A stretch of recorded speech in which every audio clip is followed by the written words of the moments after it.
श्री कृष्णा। बोलो अम्बे मात की जय। 7वां अध्याय, चंड और मुंड का वध। महर्षि मेधा ने कहा, दैत्यराज की आज्ञा पाकर चंड और मुंड चतुरांगनी सेना को साथ लेकर हथियार उठाए हुए देवी से लड़ने के लिए चल दिए। हिमालय पर्वत पर पहुंचकर उन्होंने मुस्कुराती हुई देवी जो सिंह पर बैठी हुई थी देखा। जब असुर उसे पकड़ने के लिए तलवारें लेकर उसकी ओर बढ़े, तब देवी अंबिका को उन पर बड़ा क्रोध आया और मारे क्रोध के उनका मुख काला पड़ गया। उनकी भ्रुकुटियां चढ़ गई और उनके ललाट में से अत्यंत भयंकर तथा अत्यंत विस्तृत मुख वाली लाल आंखों वाली काली प्रकट हुई, जो अपने हाथों में तलवार और पाश लिए हुए थी। वह विचित्र खड्ग धारण किए हुए थी तथा चीते के चर्म की साड़ी एवं नरमुंड की माला धारण कर रखी थी। उसका मांस सूखा हुआ था और शरीर केवल हड्डियों का ढांचा था, और जो भयंकर शब्द से दिशाओं को पूर्ण कर रही थी, वह असुर सेना पर टूट पड़ी और दैत्यों का भक्षण करने लगी। वह पाशर्व रक्षकों, अंकुशधारी महावतों, हाथियों पर सवार योद्धाओं और घंटा सहित हाथियों को एक हाथ से पकड़ पकड़ कर अपने मुंह में डाल रही थी। इसी प्रकार वह घोड़ों, रथों, सारथियों व रथों में बैठे हुए सैनिकों को मुंह में डालकर भयानक रूप से चबा रही थी। किसी के केश पकड़कर, किसी की गर्दन पकड़कर, किसी को पैरों से दबाकर और किसी दैत्य को छाती से मसल कर मार रही थी।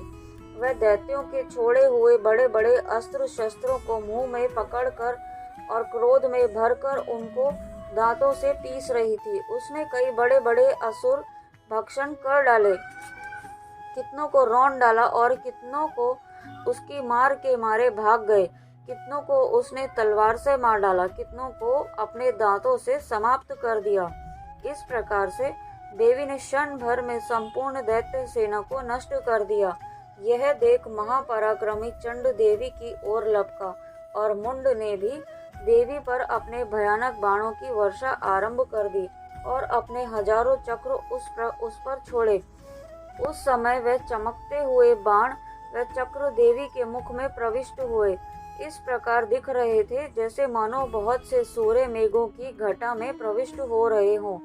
इसके पश्चात भयंकर शब्द के साथ काली ने अत्यंत जोश में भरकर विकट अट्टहास किया और उसका भयंकर मुख देखा नहीं जाता था।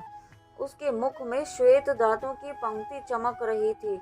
फिर उसने तलवार हाथ में लेकर शब्द कहकर चंड के ऊपर आक्रमण किया और उसके केश पकड़कर उसका सिर काटकर अलग कर दिया।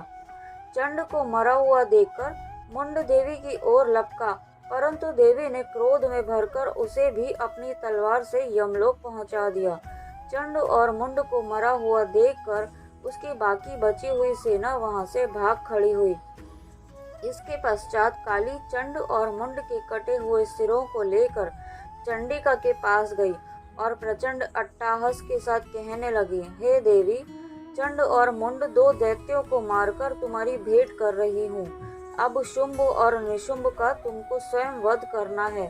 महर्षि मेधा ने कहा, वहां लाए हुए चंड और मुंड के सिरों को देखकर कल्याणमयी चंडी ने काली से मधुर आवाज में कहा, हे देवी, तुम चूंकि चंड और मुंड को मेरे पास लेकर आई हो, अतः संसार में चामुंडा के नाम से तुम्हारी ख्याति होगी। बोलो अम्बे मात की जय।